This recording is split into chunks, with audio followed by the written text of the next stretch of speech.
that has stripped us of our identity. So that's a little bit of who I am as a person, but for the past 20 years, I've been deeply involved in social justice online.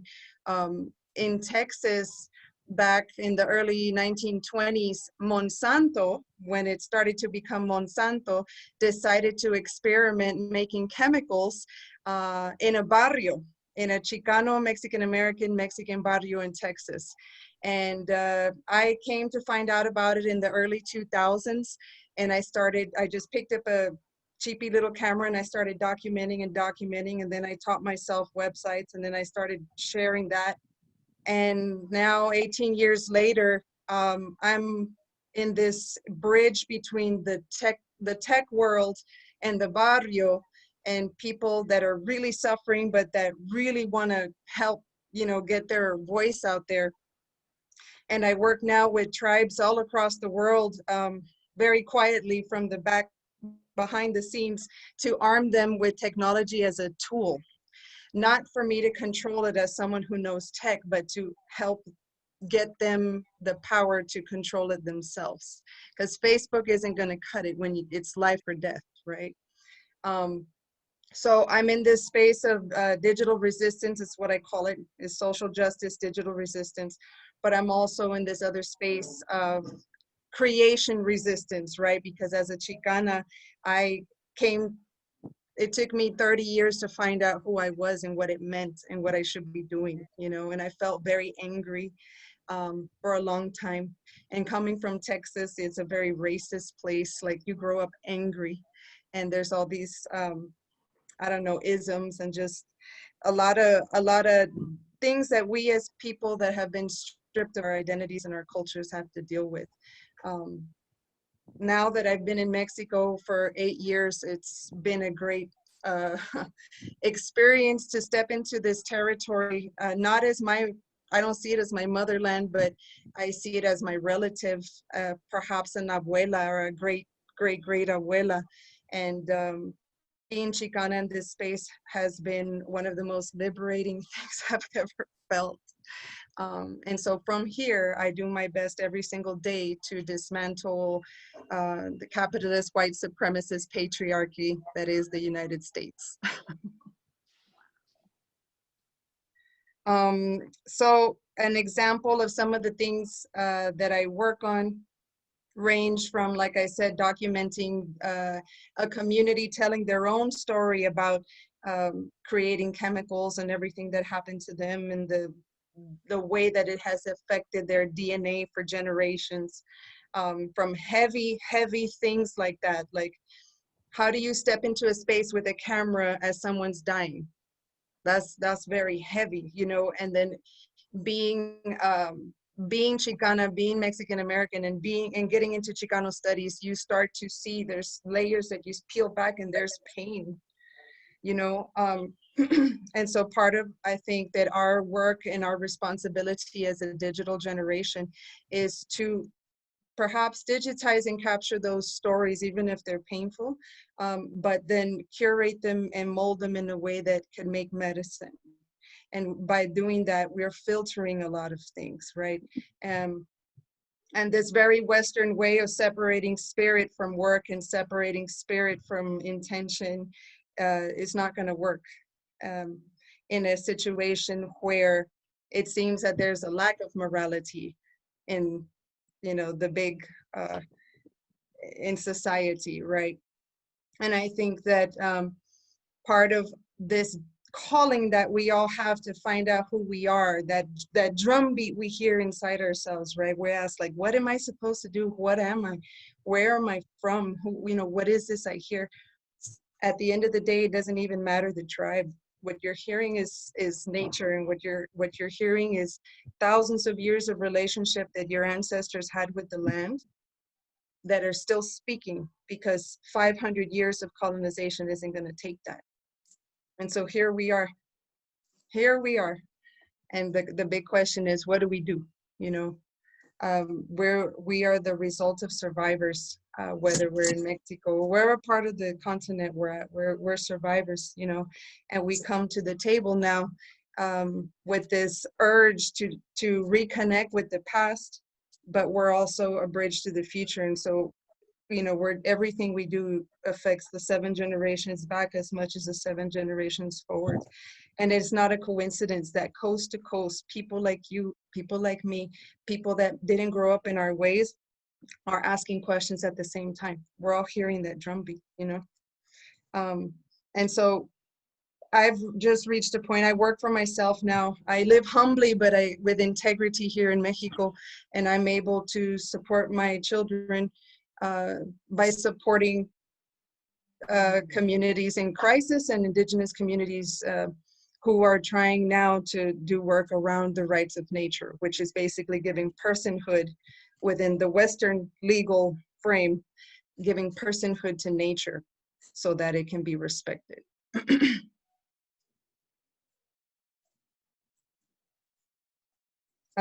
Is there, can you hear me? yes. Okay. So I wanted to, and if you want to share your, like anything on your screen, because I know you run several websites and all this really cool stuff that you do, just to kind of give examples of how we can use the digital. Well, actually, you're gonna talk to my classes on another date as well, focusing on the digital resistance, right?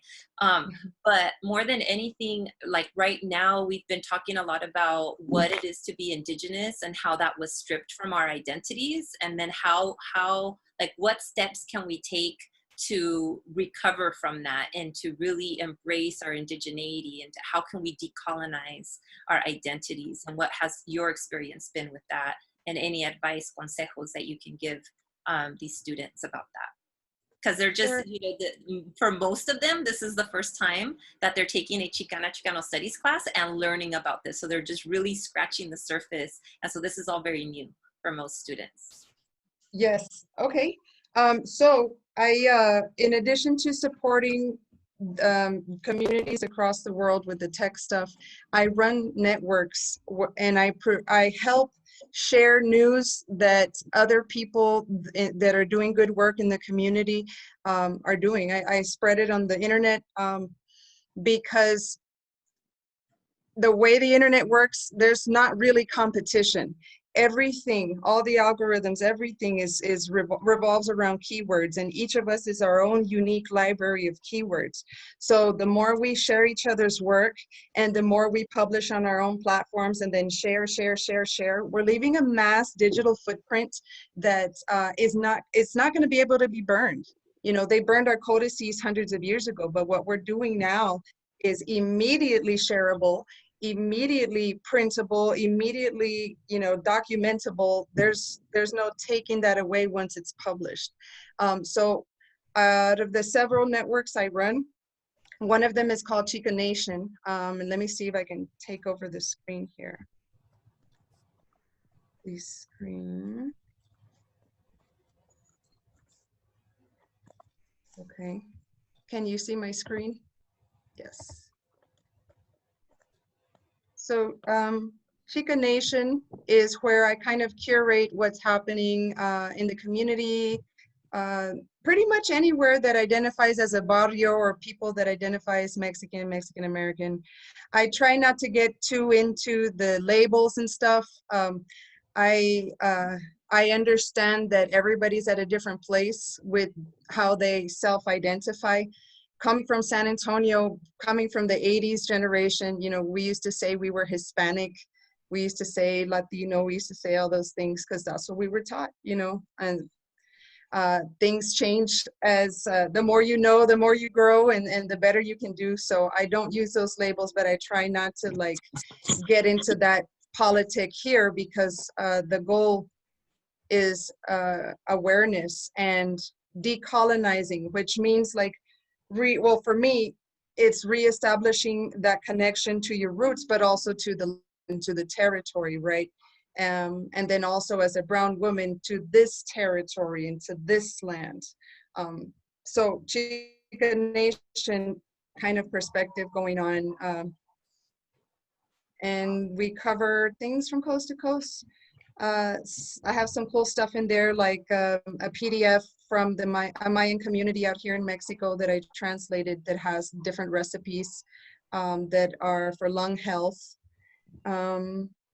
Here we have on the left, one of the jefes of danza in Texas recently passed. And he was a very humble person. And so I wanted to make sure to capture, you know, his passing and give a little bit more on who he was. So when you click on it, you see a video, you learn a little more. And that's kind of where I curate that sort of information. Then I'm also crossing over into products, between making products, like we make earrings out of ayoyotes here. I live near a sacred site in Jalisco.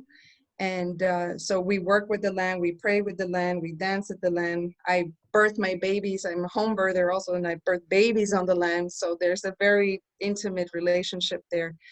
So these products are coming with a lot of respect. And that's part of what Chica Nation tries to do, is respectfully move either knowledge, information, or products like these to the people that are needing them, to people in the US who don't normally have access, to people in the US who don't have elders or, you know, don't know where to start. So they Google, who am I? What does it mean to be Chicano? And they end up on my page. So that's one of my networks. But I'm also a ceremonial singer and an artist, and I have another network here with yacatzel.com, and that's a whole other website. And so basically what I do on my own networks is I'm starting now to step into this role of artist, so that I'm not so like intellectual. I had to struggle to get through college. I was a teen mom, and I knew I wanted to help my people, but I didn't know how. And I knew what it meant to be poor, and I knew what it meant to be a young mom, you know, in a very patriarchal society. It took me 10 years. I got a degree in Chicano studies out of University of Texas at Austin. But it was the people that I met along the way, and the stories that came out along the way that really shaped who I am. And one of those things was stepping into ceremony. And I didn't know this, but Texas is a holy land. And Texas, in the southern tip of Texas, is where the peyote medicine grows. So I was able to step into the fireplace in the Native American church, and over the years just started singing. And that's part of what this project is about. So I'm sharing the cantos that I learned, and then also crossing over into cumbia and other things. My husband is from Mexico, and he comes from a line of people that preserved the knowledge of the ceremonial instruments, all sorts of Mesoamerican instruments, the teponazli, the huehue, the ayacashlis. And so we are working together to come out with like a fusion music, a more modern sound of what it is to be Chicano, Mexican, indigenous now, you know, from this place, from this very borderland gray area. And so, yeah, I try to keep myself busy and motivated, doing work that documents, but also helps me heal a little bit at a time. This video in the background is an example of what I do with the music. This was a pipeline resistance out in West Texas, and I incorporated footage from that resistance with my music. And so visually, my music videos are all social justice. It's all social justice oriented, and most of the time it's footage that the community itself gives to me. You know, I'll make a call like, hey, I'm gonna do a music video, send me your footage, you know, something crazy, and people send it and I weave it in. And so it's kind of like this genre of resistance, Chicano resistance music that we got going on. So between all of these projects, basically the idea is to no longer deal with the bitterness of loss of who we were, and the anger of the white supremacy, and the anger of all the wars against us as a people, but to create something beautiful out of it. Because at the end of the day, it's going to be too much. How are we going to swallow 500 years of pain? It's not okay, you know? And so part of our resistance is realizing we need that rest. We need that time to process. And if we can turn that and mold that into medicina, you know, let's do it. And then Iris, you have about 3.5 minutes. If you can just share what it was like for you to, or have you always identified as being an Indigenous woman, or did you come to that realization later in life? And what was it like for you to reclaim that? It was hard. My mom is dark skinned and my dad is light skinned. So I have his light skin, but my mom is dark skinned, and I grew up in the middle of the barrio in San Antonio. So that was my context. And she was taught, like many people were taught, that in the census you mark that you're white. When they ask you what race, así seas, somos blancos. And so we would do that. That's what I was raised with. My mother would tell me, no, there were never Indians here. They were gone before we got here, blah, blah, blah, blah. She would say, you know, I'm from Spain, we're from Spain. But my mom does not look like she's from Spain. You know, it's like many of us, you know, there's just things, el nopal en la frente, like they say. And I understand where she was at the time. And just like, you know, I didn't know things. But as I started waking up, and in particular, once I went to ceremony, I started having these other conversations with her. And she started telling me, oh yeah, I remember I asked my tío one time where we were from, and he started laughing because I asked him if we were from Mexico. And he was like, ay, muchachita, no sabes, we're from here. We've always been here, you know? And so I would ask her, you know, what tribe? And she'd be like, no, you know, I don't know. But we used to call each other Tonkawa. And so sure enough, like doing research later on, Tonkawas lived exactly where my grandparents and their grandparents' parents were from. So, you know, that's how I slowly started piecing that together. Going to the Catholic church in the area and looking up the baptismal records, looking up the old church records also kind of gave us clues to name and dates. But everything for us in Texas goes back to the missions. It goes back to the missions, right? And so most of what I've been learning as a Chicana from Texas, I've learned more recently, actually through cooks and people that are doing indigenous Tex-Mex food, you know, recovering those recipes and finding out that there were barbecue pits 15,000 years ago in Texas. Like, we've been eating barbecue for a long time. And, you know, people always think, you know, oh, barbecue, white cowboy. And it's like, no, this is how we eat where we're from, you know? And it's taken me being away from Texas to really get that break of the shock doctrine that's in the United States, to really go deep and think critically about who I am and what it means.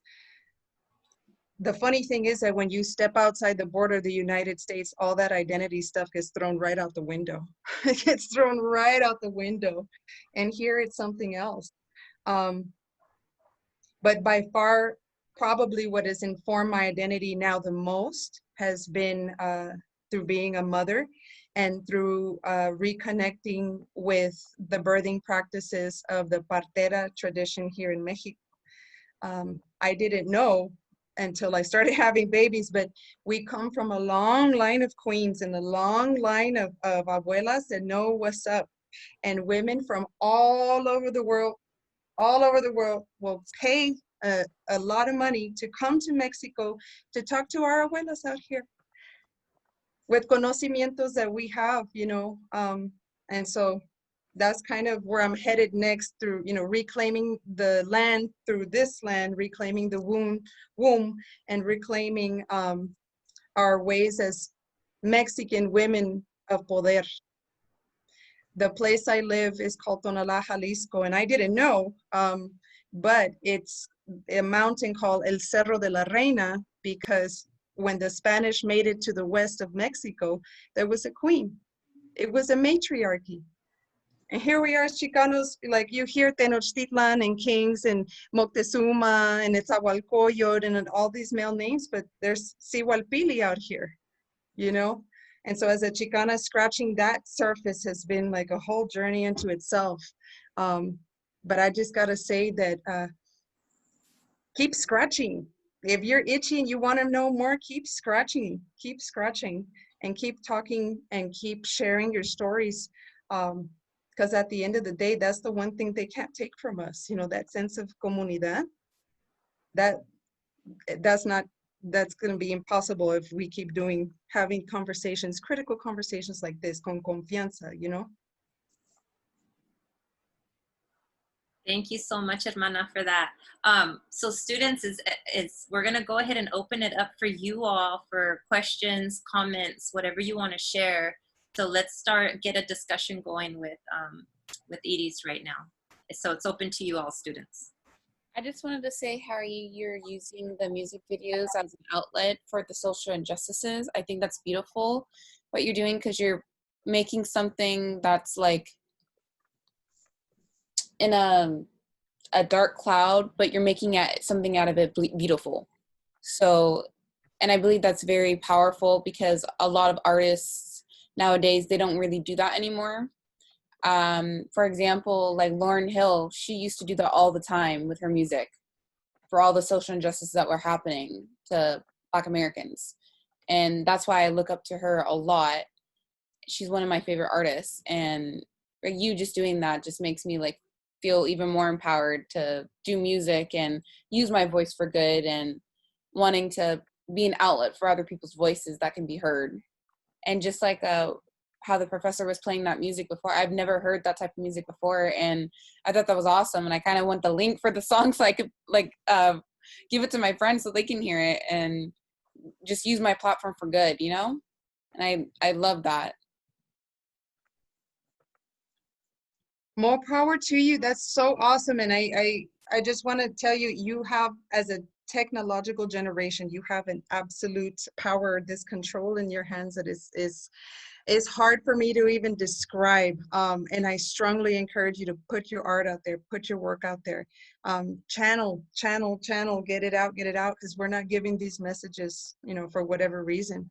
I used to think to myself, man, you know, being Chicano is tough. You know, I don't know who I am. I don't know where I come from.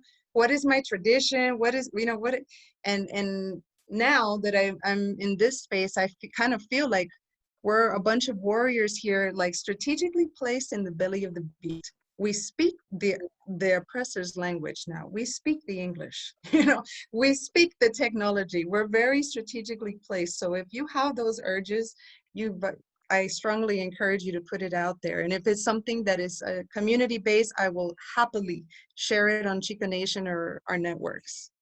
Yeah, I've always had like a fear of like expressing myself that way, because, you know, some people might not view the same way as you, and you might get like, you know, the negative downfall for it. So, because some people don't have the same artistic view as you, and that's a lot that happens in the music industry too. So I just wanted to say that's really beautiful what you're doing, and I thank you so much for it.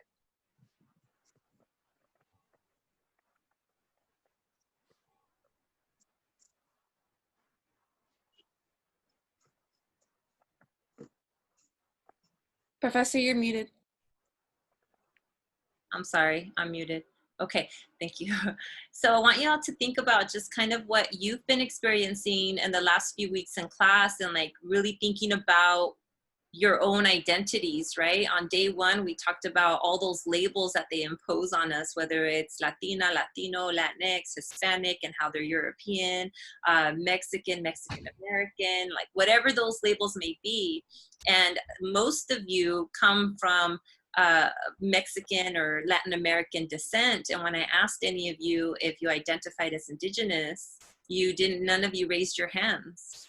And so then there's this disconnect, right, about within our identity that has been ruptured to make us not have that connection to our indigeneity, you know? And so we really have to think about that, and like, what has that process been for you all? And if anybody can share what that process has been, or what you're even thinking now. Are you looking at your identity differently? Are you starting to really ask questions and explore? What is that like for you all? So if anybody can share.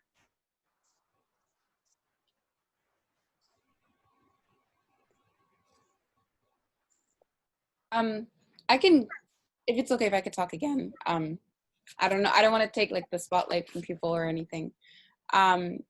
But I'd say for like finding my identity, it's been very hard because I've been on like a path of like two people in a way. Like I have my mom's family and then I have my dad's family. I don't really know my dad's family.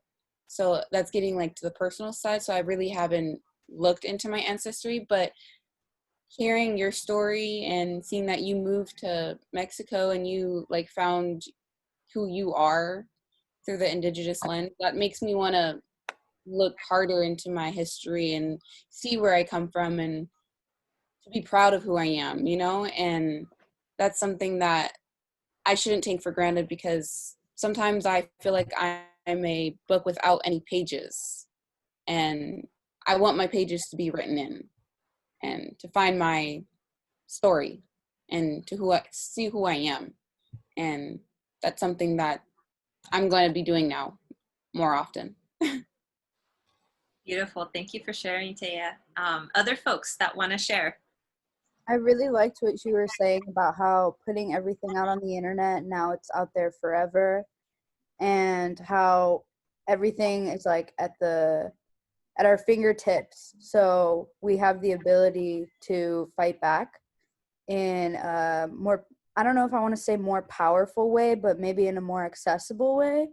And I really respect that you're spreading it out. Like you said, you were leaving like a bigger digital footprint. So that's really interesting to me. And it made me think of like kind of how, you know, revolution won't be televised, but you're kind of taking it into your own hands to change the narrative and making it less about like what we're seeing and putting more out there so that we know what's actually going on. Beautiful. Thank you for that contribution. Anyone else have comments or questions? Actually, I did want to talk about like my family history because my parents are both from El Salvador, from the same town. They've known each other for like since they were kids. We kind of just pretty much grew up together in the same place. I thought, okay, maybe it's just like I'm from the same. It's just this pure Salvi. But then I only recently started asking questions until my cousin started bringing up like he did like this whole ancestry test, and it's like, oh, there's like some Spanish, there's some African in there too. And I was like, huh, I should probably look a little more into this. Thank you for that, Ernie. Anyone else? Questions, comments? To me, it was very interesting how at the beginning of the presentation you stated how Indigenous people are stripped away from their Indigenous identities. And when she began talking, when Edie's began talking, I kind of saw it when she mentioned that being from Texas, you know, she started questioning like, where are we from? She thought she was like they were Mexican. And I feel like that kind of shows how they're actually, you know, stripped away from their identities. That she didn't even have an idea, you know, we were like Indigenous and stuff. So I thought it was really interesting. How has that process been for you, Azucena? Are you kind of going through that process a little bit? Yes. Yeah, you know, my family, like, they don't really talk about that, but ever since, like, well, since we started this class, I'm like, wow, like, I mean, we probably do have, like, Indigenous roots, you know? And I do talk to my mom about it sometimes, but, oh, they're not so engaged. But, yeah, like, I now do, like, want to do my research and, you know, want to know a little bit more about it. Yeah. Beautiful. Anyone else? Hi, my name is Linda. I saw this on Facebook and I was like, oh, this is so awesome. I'm from Watsonville, California. And I don't know what your presentation was, but from what I'm getting, it's just that there's questions about, you know, identity, and it sounds like you talked about someone in Texas, or and that's where my family roots are from. I'm older, I'm way older probably than a lot of you, but again, you know, I don't have roots necessarily in Mexico, or, you know, before it was Texas or whatever, Mexico. And it's very different for me growing up in the United States as an Indigenous Texan, but not knowing which tribes.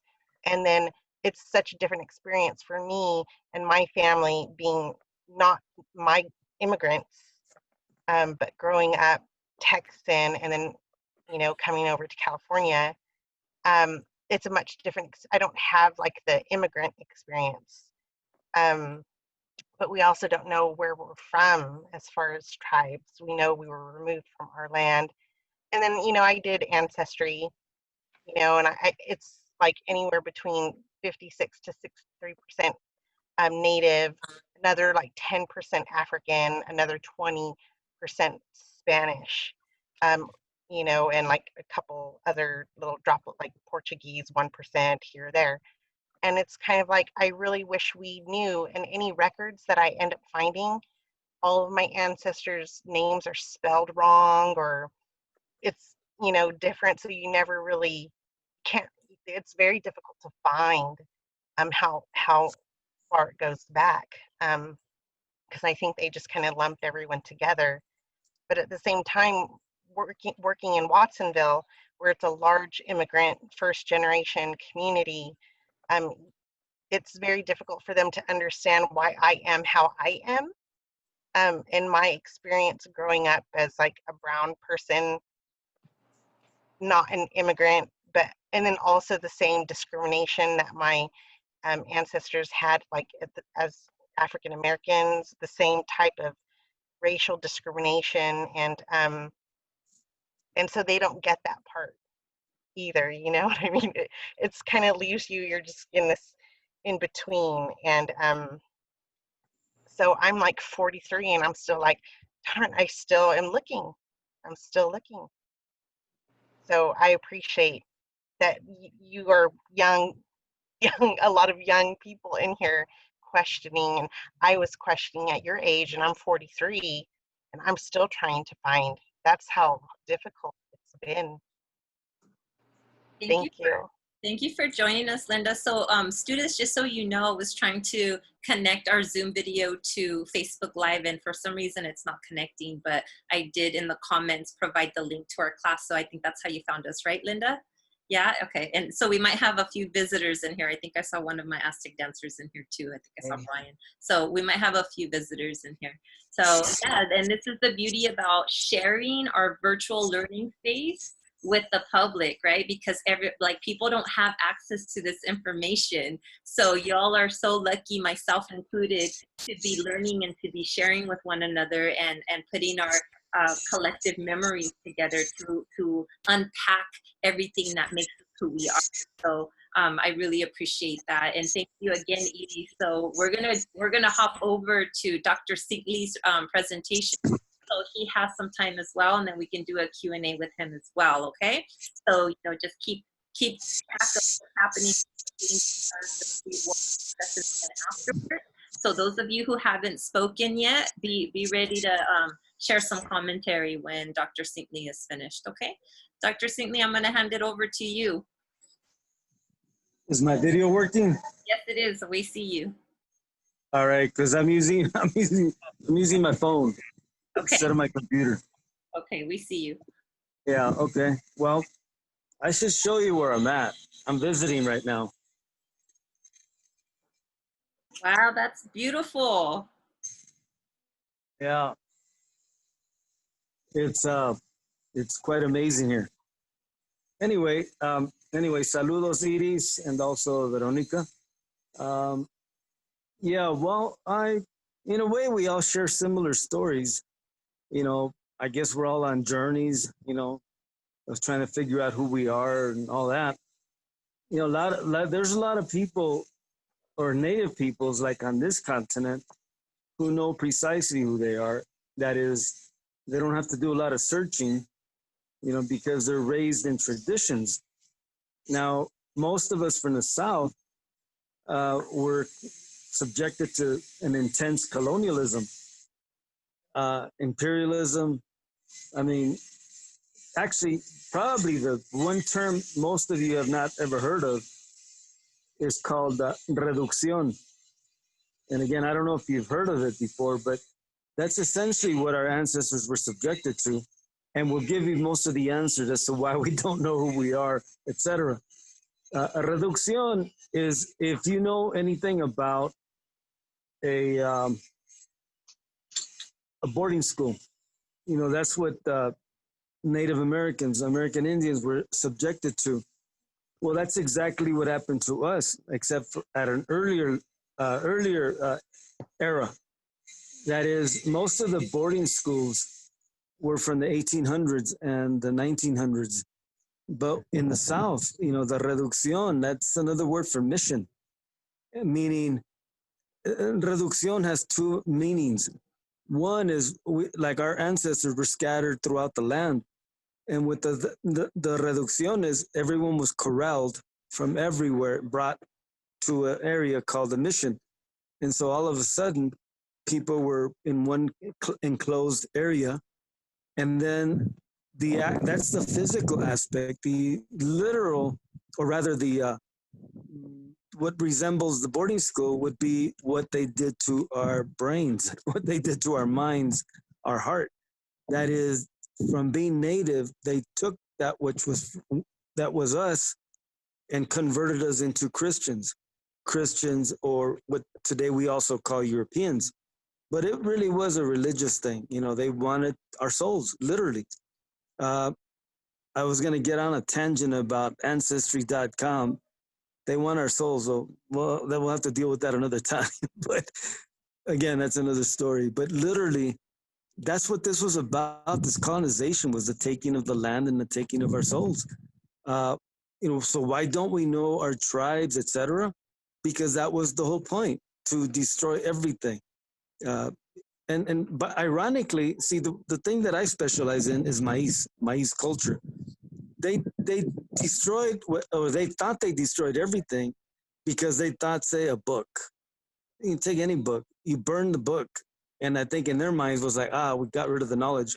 No, the book was simply a manifestation of the knowledge. All the knowledge came from the maize. So what happened with the slavery that they began for at least 300 years, they needed to feed the people. So all of a sudden, that where people used to eat lots of things, all of a sudden they're eating corn, a lot of it. And so, most of us call it the Maize culture, which is corn, beans, and squash and chile, for the most part. But people, for the most part, were eating everything, whatever they could find, hunt, etc. But the slavery that the Europeans brought with them, the Spaniards, created a dependence on maize. We used to eat bread too, and I found that from a panadero in Wisconsin. I forget what part of Mexico he was from, but he was telling me about our long tradition of bread, and I was like, I think you got it mixed up. I go, we're maize people. He says, no, we're also bread. And I was like, what? And he says, you ever heard of amaranth? And I said, of course. I think that's Cintli in Nahuatl. And so he says, no, that's what our traditions were. It was bread, the amaranth. What happened is that the Spaniards thought that the amaranth was food for the devil, or of the devil. And so they banned it for over 300 years. So they actually ended up reinforcing our culture because of the reliance on the maize. So everything comes from the maize. My book, I think, I'm not sure if y'all read it, but the point being is that the history of this continent is the maize. I showed you a photograph of where I'm passing through right now. That literally, people will call this the umbilical cord, or the axis mundi, the center of the universe. It's an incredible place. I'm sure there's lots of centers really, but this is definitely one of them. It's incredible. I personally believe that this was the equivalent of the United Nations, probably a university also, and maybe even like an Olympic city. But something else, we're taught the concept of myth and legend and story and then history. And so we've been taught that, our peoples don't have history. We just have, mythology, legends. But I think that if anything, what was destroyed in our culture was that direct knowledge of who we are, who we've been for thousands and thousands of years. Now, I remember in doing my work, and again, if you haven't seen my book, let me show it to you real quick. That's the book right there. I remember in doing that book, I ran into a señora from somewhere in Morelos, and I was at a place called Ocotepec, Morelos. And she told it was about 15 visiting Mexican American. I think they were all PhD students, I think, or anyway, they were from college. Anyway, so she was talking to them, and at a certain point, she says, every one of you here is native, you know? And if you ever, for even 1 second, doubt it, eat a tortilla. And of course, everybody starts laughing because that's what we do. You know, we eat tortillas, you know? We eat tortillas, we eat that calabaza, the chile, you know, the three sisters plus the chile. Anyway, I'm thinking that, like, if there's a story here that I want to tell you, that's it. I mean, Maiz is the story. Now, I'm not going to say it's the only story because, you know, I think where Iris is from, where she's from, I remember I had an elder friend of mine. He used to always say, but we didn't do Maiz over here in Texas. We did mesquite, which is true. But to my knowledge, people traded for it anyway. If you go throughout the continent, mira, some of you know this, some of you don't, but there are certain things that are recognized by all native peoples as being sacred, you know, like the fire, for example, copal, you know, as another example. You know, tobacco, absolutely. But you go somewhere, anywhere, and present them maize, and you'll be seen and viewed as, you know, you're bringing a gift. You're bringing something sacred. You know, it's thousands of years old, and you know, so a lot of us, when we say we don't know where we're from, I mean, we're from Maiz. That's where we're from. We don't have to be from a country. You know, we don't have to be from a nation state. Somos gente de Maiz, you know. And Roberto, hear me? yes. Can you back your phone away from your face because it's hard to see your face because you're. I know. I remember I was telling you I've never done a Zoom on a phone. Yeah, so just maybe hold it like at arm's distance, so that way we see your whole. Right. Yeah. There you go. Gracias. Yeah, absolutely. Okay, so, you know, I mean, I could tell you anything from A to Z on the Maiz, but I'm thinking, personally, if it's possible, I would even like to take more Q&A than presentation, but I'll be more than happy to continue. You know, the image that you saw on the front cover of the book, okay, that is an actual codex, a modern codex, but it's a codex, it's a 7,000-year-old codex. And the codex is what we call a mamoshli. The amoshli, you know, carries a message. And in this particular case, it carries a 7,000-year-old story. You know, some of you may or may not know this, but maize is the only crop in the history of humanity that was literally created. That is, it didn't exist before. 7,000 years ago, you know, I look at it as our ancestors, they crossed a wild grass with Del Cintli. Del Cintli means sacred maize, but Del Cintli even exists today. But if you were to try to eat Del Cintli, it'd be like eating cardboard, or really more like try to eat a nail or something. In other words, it can't be eaten. But if you combine the Del Cintli with the wild grass, which was done 7,000 years ago, out came maize. But it's not what people think. It didn't come out like a big old, you know, the kind of elotes we eat nowadays. It came out about the size of a little finger, you know, just, I mean, maybe like an inch. And it was sweet. And scientists believe that it was created for the purpose of candy. And so it was a sweetener. That's why even to this day, corn is sweet corn. The second use for the maize initially was the huitlacoche. The huitlacoche is I think that it's a fungus. And, you know, in English, they call it corn smut. Of course, they don't know what they're talking about because today it's a delicacy. You know, you eat a huitlacoche quesadilla, you know, combine the huitlacoche with hongos and cheese, and it's a delicacy. Anyway, where I'm at, I get to eat that all the time. Anyway, so part of what I was getting at regarding this codex here is that it has a story. You know, the Popol Vuh, there's a story about maize there with the Maya, but this one happens to be Codex Chimalpopoca. And I always tell people, you know what? You don't even need to read the book. All you got to do is understand the front cover. If you understand the front cover, you'll be able to understand the history of maize. And I'll simplify it real quick right now for you, that the history, or rather the Codex Chimalpopoca speaks about the creation of humanity, of human beings, and how corn came to the people. And in this story, you have two figures, the two principal figures, and that is Quetzalcoatl and Quilatzli, and they're both a male and female energies. Anyway, so these two energies are given the task by the spiritual beings, I guess we'll just call them elders, spiritual elders, the creators. They put Quetzalcoatl and Quilatzli in charge of both. They first creating the human beings, and then because when they're created, they can't move, their task is to find food for the people. So Quetzalcoatl actually goes out looking and finds ants carrying corn. Make a long story short, the ants initially say no. They don't want to give the corn. They don't even want to tell Quetzalcoatl what it is.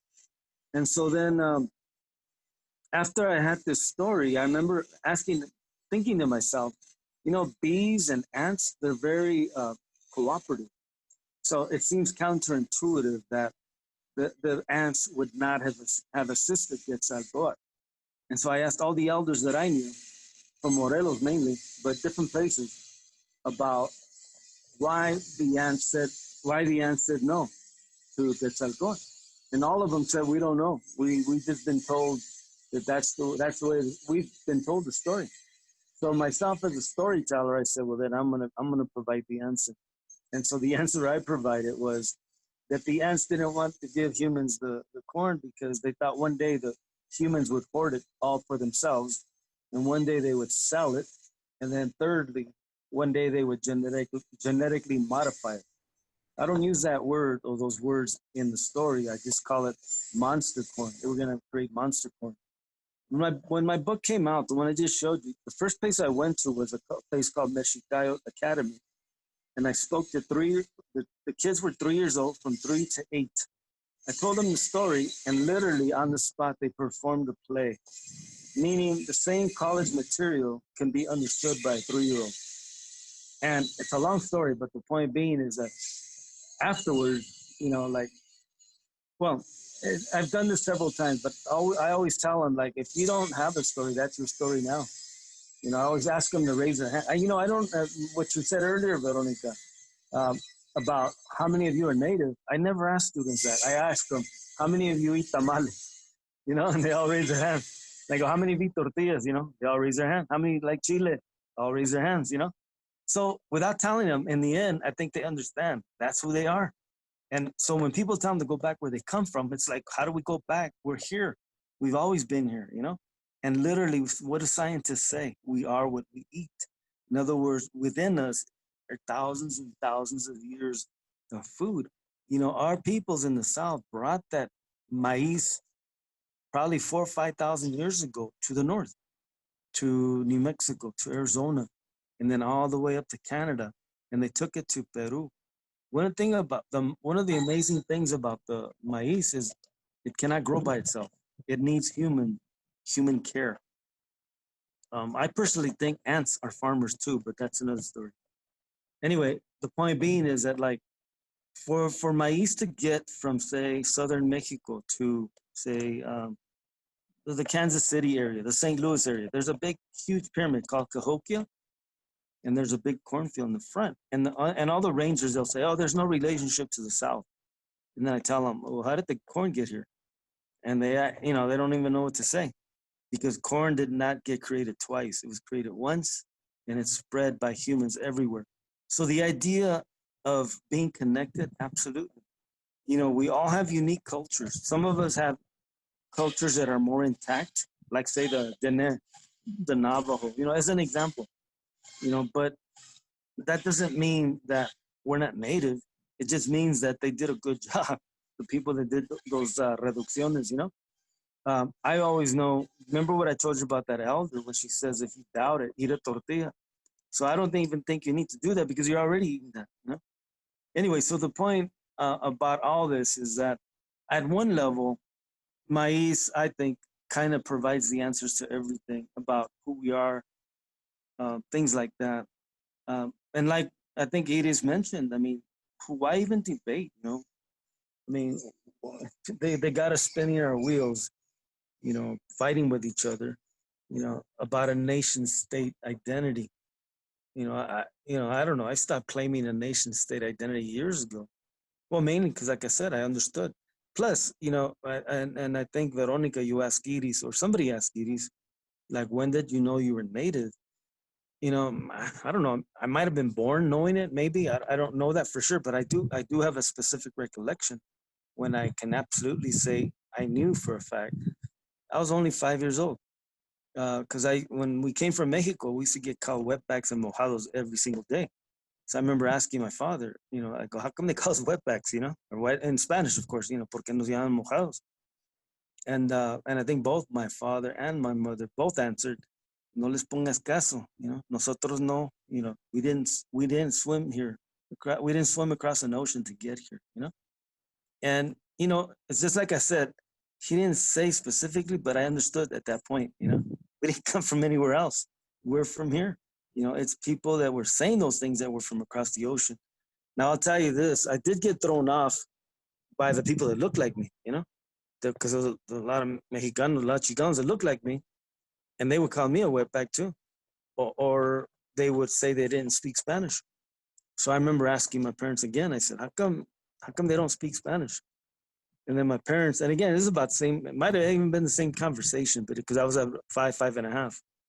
And my parents says, the reason they don't speak Spanish is que no comen chile, you know? And so I went to, and I saw a Slam Underground video. I think they copied me. They must have heard me because they're friends of mine. But anyway, I went to the refrigerator. I'm serious. I grabbed a jalapeno and I almost died that day because I ate the whole jalapeno as a 5-year-old. I had never touched chile because just the smell of it, you know, my mom used to cook it. I was deathly afraid of it.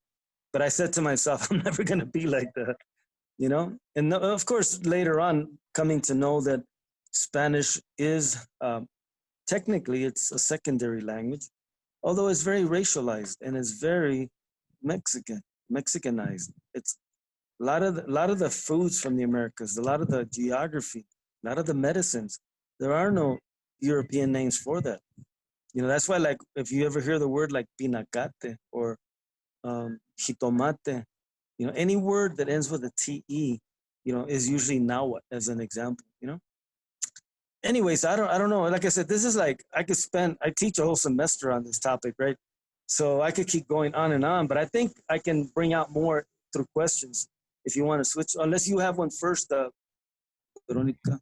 I would like to open it up to students because this is your class, this is your time. So whatever questions you have, if you can please go ahead and ask away. You have Dr. Cintli here at your disposal, so please ask them whatever questions you have.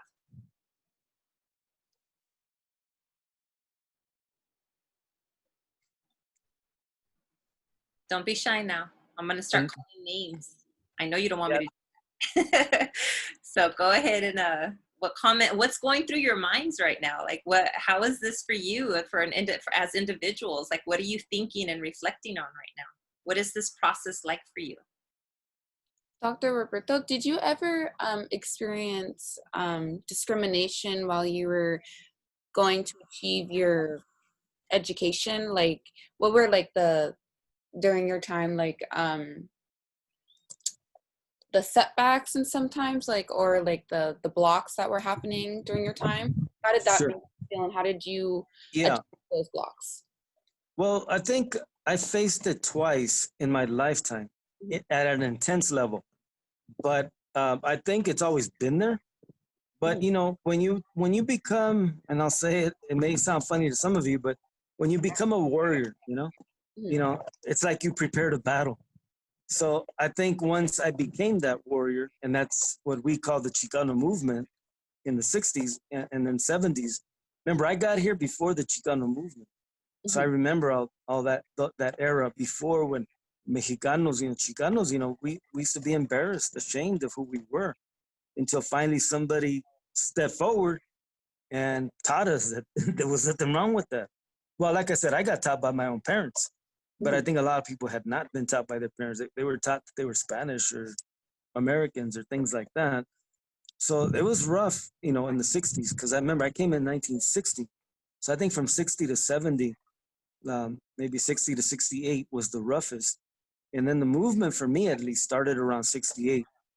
I mean, I was only still a little kid, because I know that older people, they there was movement going on before, but I really wasn't aware of it. I was only like 14 years old. So, and you hear things, but it's not the same when you become active. So I when I was 16, that's when they killed Ruben Salazar, right, literally down the street from where I lived. I lived on Whittier Boulevard in East LA, and I mean, it had a profound effect. So that first decade for me was rough because coming from Mexico, obviously I didn't speak English, and what was rough for me was like what I said earlier about the Chile.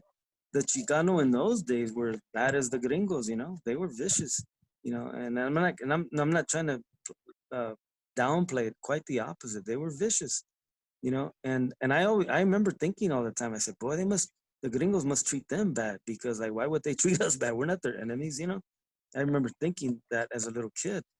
And even like what we call them our heroes, but the Pachucos were the worst. I mean, they were the ones that hated us, man. I mean, were the vicious, and that's why, well, it's another topic, but yeah, it's a different topic too, because my dad was a Pachuco himself, but in Mexico, Yeah. Anyway, but let's see. So that was the first time. The second time was when I moved to Arizona, and that was 13 years ago. When I moved to Arizona, God, it's like walking into a time zone. Literally, the white people in Arizona, it's like the South. We would compare Arizona with Georgia and Mississippi. There's a song called "Goddamn Mississippi." That's what we call Arizona. Goddamn Arizona. It's like the barrio that time forgot, or the state that time forgot. They're vicious. They were Trumpian before Trump was around. Yeah, it was bad. So that's what I would say. But see, the thing to remember, I mean, and when I was a youngster, that was awesome. But in Arizona, the youngsters, and I'm talking from elementary school, middle school, high school, they were awesome warriors. They fought, because that's where the ethnic studies battle took place in the last 10, 12 years. And the youngsters were awesome. I saw them with my own eyes. I got arrested with them on my own, with them. And I'll tell you something that may sound funny, but I remember one time all these kids got thrown out of school and they came to the university, and I talked to their teacher and I said, you know what, if you want to, he says, oh, they're suspended for 10 days.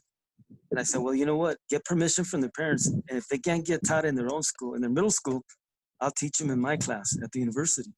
And so it happened, and then all the news media was there. And, they were like asking, how come these kids are being taught at a university, but they can't get taught at their own school? By the end of that day, they were no longer suspended. And then later on, that little kid, one of the little kids, I forgot his name now, but I remember him coming up to the, like the press conference thing. And he's one that had been suspended for the walkouts. And he's like, well, because that wasn't my first walkout. These kids grew up walking out, resisting. And anyway, but that was just to let you know that, like, yeah, you can be discriminated, but you can also fight back. And I think that's the key. Thank you so much. Yeah. And so you all are listening to really amazing examples by Iris and Dr. Cintli about how they use their agency, right, to address these social justice issues. So you're being exposed to these amazing examples of how you can do that. And you all have to find your own way to do that. But like I always tell you, like every class, you got to do something, big or small, whatever it may be, but you have to do something. If we don't do anything and we're sitting on our hands, then we're contributing to the social injustices, because there's no such thing as being neutral on a moving train. Okay, there's no such thing. We can't just, you know, do this. It's like, that's too much for me. I don't want to deal with it. I don't like politics. Like, we don't really have a choice. If we want to save our planet, if we want to save our people from being killed in the streets or by police brutality or by military or whatever it might be, we have to be speaking up. We have kids in cages, and so we have to be speaking up. I do have a question for you, Dr. Cintli, about the census, because right now we have to get people to make sure y'all fill out the census, okay? But the big question on the census is always, how do we identify when they ask us what race we are? And in our last class session, we talked about how easy it is historically for the government to put on our birth certificates that we're white when we're not white, and we certainly aren't treated as white folks. We certainly don't have all the privileges and the rights that come with being white. So we know that we are not white. That might be part of our DNA, but that is not our identity or the culture that we live, or even that we're seen by the larger, you know, masses. So when we're talking about the census, what do you recommend folks put down? Because there's ethnicity, which is different from race, right? On the census, they have the 4 races, which is white, Right. Black, Asian, and Indigenous, right? Or Aboriginal or Native American, right? They're all the same terms for the same thing. So those are the 4 races. So what do we put ourselves down as? Yeah. Well, if you know, you should put what you know. That is, you know, I think most of us, it's a long discussion about you, and you touched on it, and Iris talked about it too. You know, we all have a little bit of everything from the entire world. But I've ventured to say that probably 90 to 95% of people of Mexican and Central American background have an indigenous base. You know, we're basically indigenous peoples. Our culture has been taken from us, but literally that's who we are. So you're not going to go wrong by checking the indigenous box, you know? I mean, I forget nowadays whether they call it Native American or American Indian or whatever they call it, we're entitled to that. Now, if you don't know specifically, like say, you might be Huichol, you know, or Siri or both, you know? If you do know that, you put that, you know, write that in there. You know, I think the census for this 2020, it permits you to check Azteca, it permits you to check Maya, etc. But again, if you were to ask your parents, and if they say, I think, or you know, I mean, there's nothing wrong. You're not going to get penalized, or you're not going to get money if you put something, you know? In other words, if you believe, you say you're Chichimeca, for example, you know, put that down. It's really, it's almost like a once every 10-year type of thing. That's not the most important thing in the world. But I think a lot of us just resent that the government speaks for us, imposes on us, you know? And if you don't know, don't know. But I mean, still put under indigenous, you know? Or you might put indigenous and mixed or something. But again, I remember talking to Jack Forbes, a great scholar and a great friend of mine, where he would say the whole world is mixed, you know? But that, and what Veronica said a second ago, that has nothing to do with how we identify ourselves. That's why even DNA is not the most important thing in the world, you know?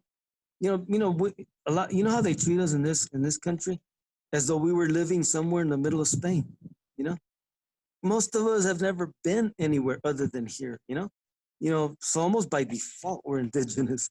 You know, and so that's what I'm saying. So in terms of the race, I mean, people should go ahead and put indigenous. Now, don't put like say you know you're from you're from like Chiapas or something. You know, don't go put that you're Navajo. You know, in other words, you don't want to do that. Like just randomly choose a tribe that's not yours. You don't want to do that. If you did that, technically, that nobody's gonna get penalized either, because people think that like, oh, all I got to do is check that, and I'm gonna get extra money somewhere, and that doesn't work that way. You don't become Navajo if you check the census as Navajo. You don't go to the Navajo Nation and say, hey, I checked Navajo. Can I be part of your nation? It doesn't work that way. It's just what the country wants to be able to say, that X percent of people are white, X percent are black, and on and on and on. I really personally, it's such a simple maneuver. We should do it and then move forward to asserting who we are. We're not better and we're not worse than anybody else. you know, like I said, all of us have a little bit of something. I personally believe I have African blood in me.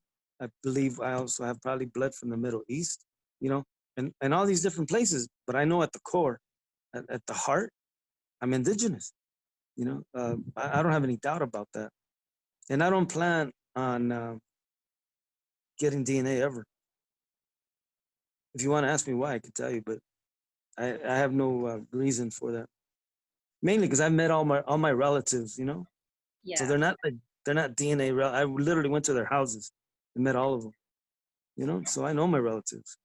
It's beautiful. And then Iris, I know that you shared a link in the chat, so everybody make sure you're paying attention to the chat. But we have like 1 minute left. If either one of you have a call to action that you want to share with students, please remember that as part of this class, you have to put your agency to work as well, right? It's not just about showing up to class, but figuring out how you can use your agency to create an impact, to create change. And you actually have a couple of activities that you have to fulfill for this class for your agency. So if either one of you want to share a call to action that would give students an opportunity to be involved in, that's doable. I do, but I don't know if Iris want to go first. And we have about, we're at time, so just be super quick. Like, Okay. I'm sorry. I threw the links in the sidebar there. There are 2 different Coahuilteca nations in Texas. One of them is defending the Alamo history from being completely whitewashed. That's stopilam.org. And then indigenouscultures.org is doing work around the census if you want to get more informed about how to identify. And I service them through Chica Media, what I do. So I'm kind of just connected that way. That's perfect. So if I were you students, I would click on those links right now just so you have them open on your tab. So when we close down our class session, then you still have them on your computer. Roberto, really quick, maybe 20 seconds. Real quick. There's a link to the Washington Post. It's called the Fatal Force Report. And that lists all the people that have been killed, like say since Michael Brown from 5 years ago. And they do a half decent job, but it's kind of a bad job because for the reasons we were talking about identity, a lot of times they put us in the white category or the unknown category. And in the end, you know, people don't really know how much we're getting killed, but we're getting killed like vicious. It's beyond crises. And so for me, just so you know, my other book, the Yolqui book, it's about the killings of red, black, and brown peoples. All 3 categories are beyond extreme, but you would never know it if you listen to the national conversation or if you or the newspapers and all that. So I would say like keep an eye on that. Go on there, and there's about 3 or 4 other places. I can send them to you, Veronica. You know, if they want to pursue that, because it is very real, but it's like a media conspiracy. We're supposed to pretend that it doesn't happen to us, and it does. Yeah. Okay.